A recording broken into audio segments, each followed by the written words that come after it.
Welcome to வெற்றிவாக YouTube channel. நான் உங்கள் சுல்ஃபிகர். உலகம் முழுவதும் இருக்கக்கூடிய தமிழர்களுடைய மனதில் ஆறாத ரணமாக இருந்து கொண்டிருக்கிறது முள்ளிவாய்க்கால் படுகொலை அப்படின்பது. இலங்கையில கடைசி கட்ட அந்த போர் நடக்கக்கூடிய அந்த மே 16, 17, 18 இந்த நாட்களில அங்கே தமிழர்கள் கொத்து கொத்தாக கொலை செய்யப்பட்டார்கள். பட்டினி கிடந்து இறந்தார்கள். காயம்பட்டவர்களுக்கு மருத்துவ சிகிச்சை கொடுக்க முடியாமல் அதன் காரணமாக உயிரிழந்திருக்கிறார்கள். கிட்டத்தட்ட 40,000 70,000 வரையிலுமான மக்கள், அப்பாவி மக்கள் அந்த 3 நாட்களில் கொலை செய்யப்பட்டதாக ஐநா சபையினுடைய ஆய்வுகள் சொல்லுது. சோ அந்த அளவுக்கு மோசமான ஒரு சம்பவம் நடந்திருக்கிறது. உலகம் முழுவதும் இருக்கக்கூடிய தமிழர்கள் மட்டுமல்ல, யாரெல்லாம் மனிதநேயத்தை போற்றுகிறார்களோ அத்தனை பேருடைய மனதிலும் ஆறாத ரணமாக இன்றைக்கும் இருந்து கொண்டிருக்கிறது இந்த முள்ளிவாய்க்கால் படுகொலை தினம். இந்த நாள்ல உலகம் முழுவதும் இருக்கக்கூடிய தமிழர்கள் அங்கே நம்முடைய சொந்தங்கள் 2009 துள்ள துடிக்க கொலை செய்யப்பட்ட அவர்களுக்காக இரங்கலை தெரிவித்துக் கொள்கிறோம். நம்முடைய கண்ணீரை அஞ்சலியாக்கிக் கொள்கிறோம். சோ இந்த நேரத்துல உண்மையிலேயே அந்த முள்ளிவாய்க்கால் படுகொலை நடந்தது என்ன, அதனுடைய வரலாறு என்ன அப்படிங்கிறத பத்தி தெரிந்து கொள்ள வேண்டியது ஒருவருடைய கடமை. அந்த அடிப்படையில் இந்த வீடியோவில் இந்த 2009 முள்ளிவாய்க்காலில் இந்த மே 16, 17, 18 என்ன நடந்தது அப்படிங்கிறத நான் உங்களுக்கு சொல்வதற்கு கடமைப்பட்டிருக்கிறேன். இந்த வீடியோவில் அதை பற்றி தான் பேச இருக்கிறேன். இந்த வெற்றிவாக யூடியூப் சேனலை சப்ஸ்கிரைப் பண்ணாமல் பார்க்குறவங்க சப்ஸ்கிரைப் பண்ணிக்கோங்க. பெல் பட்டனை கிளிக் பண்ணி வச்சுக்கோங்க. அப்போ தான் நம்ம அடுத்தடுத்து போடக்கூடிய வீடியோக்கள் உங்களுக்கு நோட்டிஃபிகேஷனில் வரும். 1948 இலங்கைக்கு விடுதலை கிடைக்கிறது. இந்தியாவுக்கு விடுதலை கிடைத்த மறு வருடம் இலங்கைக்கு விடுதலை கிடைத்த பிறகு அங்கே சிங்கள பேரினவாதம் வேரூண்டுகிறது. கிட்டத்தட்ட 1956 அங்கே ஆட்சி மொழியாக முழுக்க சிங்களம் தான் அப்படின்னு சொல்லுது. ஆனா இலங்கையில தமிழர்கள் அதிகமாக இருந்து கொண்டிருக்கிறார்கள். தமிழ் பேசக்கூடிய முஸ்லிம்கள் இருக்கிறார்கள், தமிழ் பேசக்கூடிய இந்துக்களும் இருக்கிறார்கள். தமிழர்கள் அதிகமாக இருக்கிறார்கள். அங்கே ஆட்சி மொழி தமிழ் கிடையாது அப்படிங்கிற ஒரு சூழல் வருது. அது மட்டும் கிடையாது, அங்கே தமிழர்களுடைய வாழ்வாதாரங்கள் பறிக்கப்பட்டது, அவருடைய நிலங்கள் பறிக்கப்பட்டது, அவர்களுடைய உரிமைகள் பறிக்கப்பட்டு அவருடைய சொந்த நாட்டில் 2ஆம் தர குடிமக்களாக வாழணும் அப்படிங்கிற கட்டாயம் அவர்கள் மேல திணிக்கப்பட்ட அந்த சூழல் தான் அங்கே சிங்கள பேரினவாத அரசாங்கத்திற்கு எதிராக தமிழர்கள் மிக கடுமையாக போராட்டங்களை செய்தார்கள். ஆரம்ப கட்டத்தில் ஜனநாயக வழியிலான போராட்டங்கள் அப்படியே படிப்படியாக ஆயுதமேந்திய போராட்டங்களாக வன்முறை களமாக மாறியது. 1983 இருந்து ஆயுதமேந்திய இளைஞர்கள் அந்த சிங்கள பேரினவாதத்தை எதிர்த்து போராடி கொண்டிருந்தார்கள். அது இலங்கையினுடைய உள்நாட்டு போராகவே சித்தரிக்கப்பட்டது. அந்த அளவிற்கு போர் உலகம் முழுவதும் அங்கே இலங்கையில் நடக்கக்கூடிய சம்பவங்கள் வெளியே வந்துச்சு.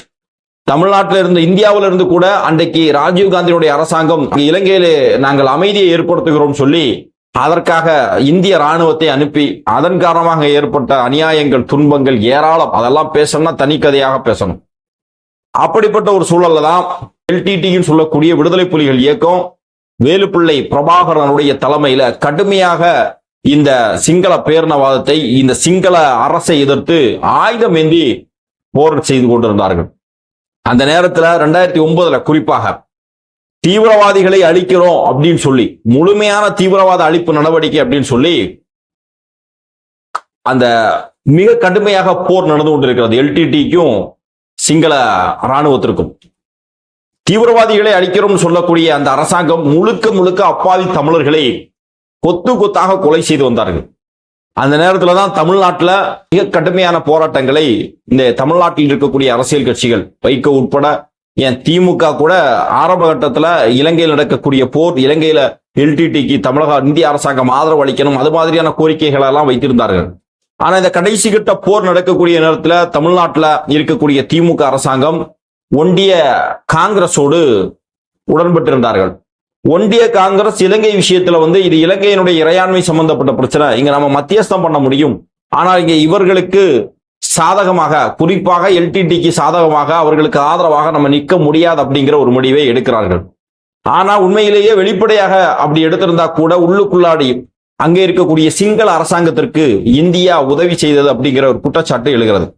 ஏன்னு சொன்னா, ஏற்கனவே ராஜீவ்காந்தியுடைய படுகொலைக்கு இந்த எல்டிடி தான் காரணம் அப்படிங்கிற ஒரு குற்றச்சாட்டு அவர்கள் மேல இருந்த காரணத்தினால காங்கிரஸ் அரசாங்கம் திட்டமிட்டே எல்டிடியினுடைய தோல்வி, எல்டிடி அங்கே அழிந்து போகணும், அதற்கு சிங்கள அரசாங்கத்திற்கு நாம உதவி செய்யணும் அப்படிங்கிற முறையில உதவி செய்ததாக பேசப்பட்டது. ஆனா காங்கிரஸ் அதை மறுக்கிறது. சோ அது வேற விஷயம், அது வேற டாபிக். அதை நம்ம இன்னொரு வாய்ப்பு கிடைக்கக்கூடிய டைம்ல பேசுவோம். இப்ப இந்த முள்ளிவாய்க்கால் படுகொலையை பத்தி பேசணும் அப்படிங்கிறதுக்காக சோ இந்த காலகட்டத்துல தான் வந்து திமுக கலைஞர் ஒரு மிகப்பெரிய போராட்டத்தை ஏப்ரல் 27 தமிழர்களுக்கு கலைஞர் செய்த துரோகம் தங்களுடைய வாழ்நாளில் எந்த தமிழரும் மன்னிக்க மாட்டான். ஏப்ரல் 27 ஒரு உண்ணாவிரதத்தை மேற்கொள்கிறார். இலங்கையிலே நடக்கக்கூடிய அந்த உள்நாட்டு போர், அதுவும் இலங்கை ராணுவத்தால் நடைபெறக்கூடிய அந்த தாக்குதலை உடனடியாக நிறுத்த வேண்டும் அப்படின்னு சொல்லி ஒரு மிக கடுமையான போராட்டத்தை கலைஞர் செய்தார். மிக கடுமையான போராட்டம் சொன்னா இந்த பிரெஞ்சு புரட்சி எல்லாம் செஞ்சாருங்களே, முசோலினிக்கு எதிராக போராடினார்களே, ஹிட்லருக்கு எதிராக போராடினார்களே, இதையெல்லாம் தாண்டி இந்தியாவுடைய விடுதலைக்காக ஆண்டுகளை கடந்து இந்தியர்கள் போராடினார்களே, இதையெல்லாம் கடந்த ஒரு மிக தீவிரமான கடுமையான போராட்டத்தை கலைஞர் அவர்கள் செய்தார்கள்.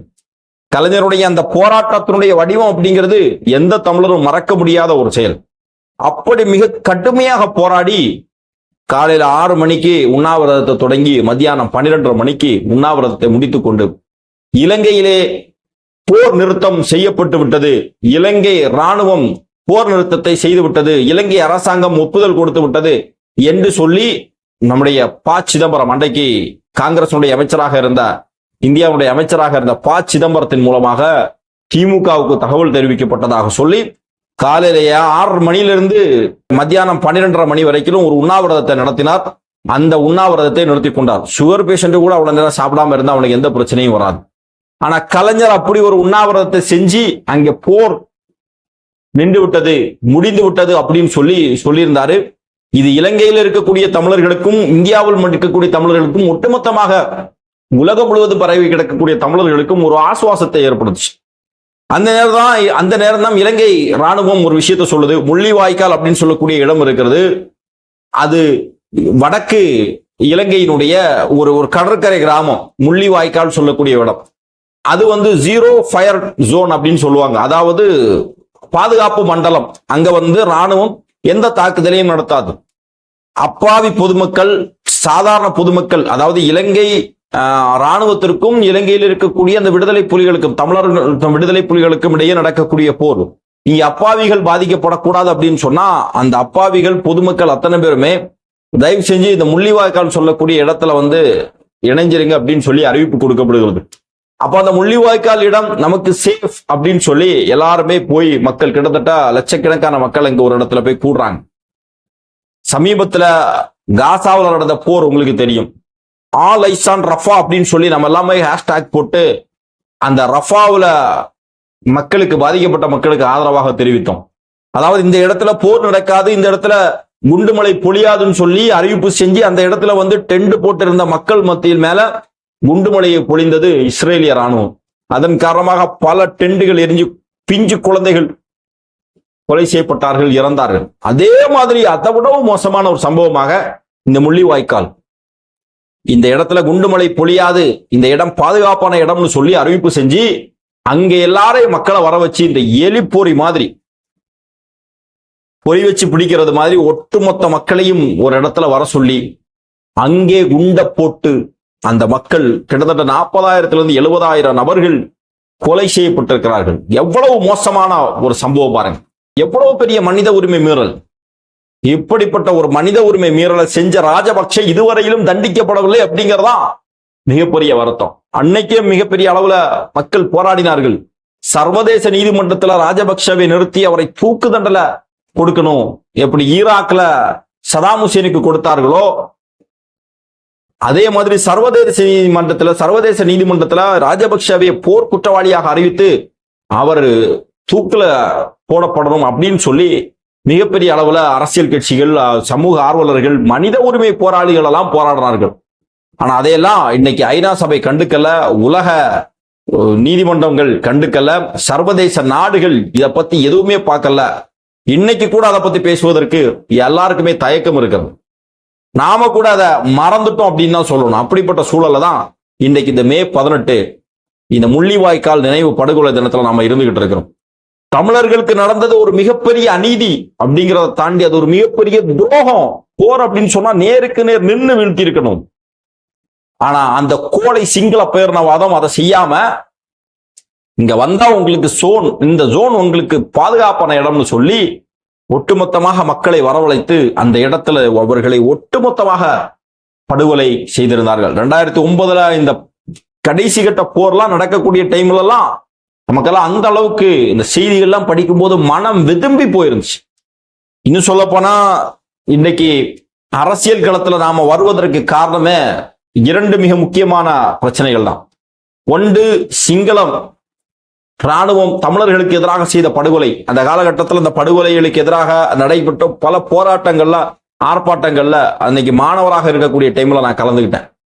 அதே காலகட்டத்தில் தான் இன்னொரு போர் மிகப்பெரிய அளவில் நடக்குது. ஈராக் அமெரிக்கா, அதே மாதிரி ஆப்கானிஸ்தான் அமெரிக்கா. அமெரிக்காவினுடைய இந்த வல்லாதிக்க படைகள் ஈராக் மேல செஞ்ச அநியாயம், அதே மாதிரி ஆப்கானிஸ்தான்ல மேல செஞ்ச அநியாயம், தீவிரவாதத்தை அழிக்கிறோம்னு சொல்லக்கூடிய நோக்கத்தில் அவர்கள் செய்து இந்த 2க்கும் இடையே எதிராக தமிழ்நாட்டில் மிகப்பெரிய அளவுல பல இடங்கள்ல போராட்டங்கள் எல்லாம் நடைபெற்றது. இந்த போராட்டங்கள்ல கலந்து கொள்ளும் போதுதான் இந்த மக்கள் எந்த அளவுக்கு துன்பப்படுகிறார்கள், ஒரு சமூக போராளியாக நாம உருவெடுக்க வேண்டிய தேவை என்ன, இந்த மக்களுக்கு நாம முடிந்த அளவுக்கு ஏதாவது நன்மைகளை செய்யணும், இந்த போராட்ட களங்களை கட்டமைப்பதில் நாம முன்ன நிக்கணும் அப்படிங்கிற எண்ணம் நமக்கு வந்துச்சு. அதன் காரணமாக தான் இன்னைக்கு இந்த சமூக பணிகள்ல நம்ம இறங்கி இருக்கோம். அப்படிப்பட்ட ஒரு பிரச்சனை தான் இந்த முள்ளிவாய்க்கால் படுகொலை அப்படின்னு சொல்லுவது.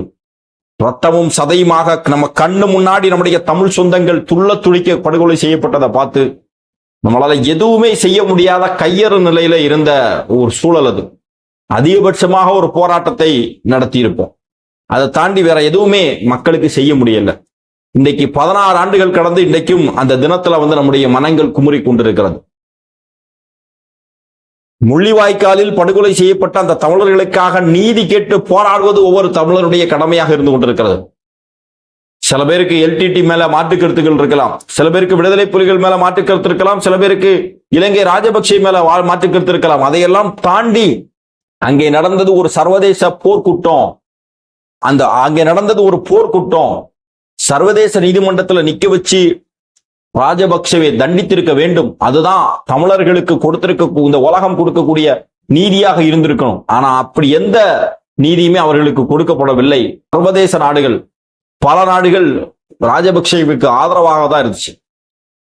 அதன் காரணமாகவே இலங்கையினுடைய தமிழ் சமூகம் ஒட்டுமொத்தமாக உலகம் முழுவதும் இருக்கக்கூடிய அனைத்து பல நாடுகள்ல பிரிஞ்சு சின்ன பின்னமாக சிதறி போய் இன்னைக்கு தமிழர்கள் சிதறி போய் கிடைக்கக்கூடிய ஒரு சூழலை நாம பார்க்கிறோம். இப்படி மிகப்பெரிய கண்ணீருக்கும் மிகப்பெரிய வலியும் வேதனையும் சுமந்து கொண்டுதான் தமிழர்கள் உலகம் முழுவதும் இருக்கிறார்கள். குறிப்பாக இந்த மே 16, 17, 18 இந்த நாட்களில் தமிழர்களுக்கு எதிராக குறிப்பாக அந்த முள்ளிவாய்க்கால் நடந்த படுகொலை அப்படிங்கிறது நம்முடைய மனசுல இன்னைக்கும் மாறாத ரணமாக இருக்கிறது. தமிழர்களால் மன்னிக்கவே முடியாத ஒரு நிலைதான் அது. சோ இந்த நாள்ல குறைந்தபட்சம் இந்த நாள்லயாவது அந்த மக்களுக்காக நாம பேசணும், இந்த செய்தியை அடுத்த தலைமுறைக்கு கொண்டு போகணும் அப்படிங்கிற நோக்கத்தினால்தான் இந்த வீடியோவை போடுகிறேன். அன்பார்ந்த சகோதரர்களே, இந்த வீடியோ சம்பந்தமாக உங்களுடைய மேலான கருத்துக்களை பதிவு செய்யுங்கள். உங்களுடைய நண்பர்களுக்கு இதை ஷேர் பண்ணுங்க. நன்றி.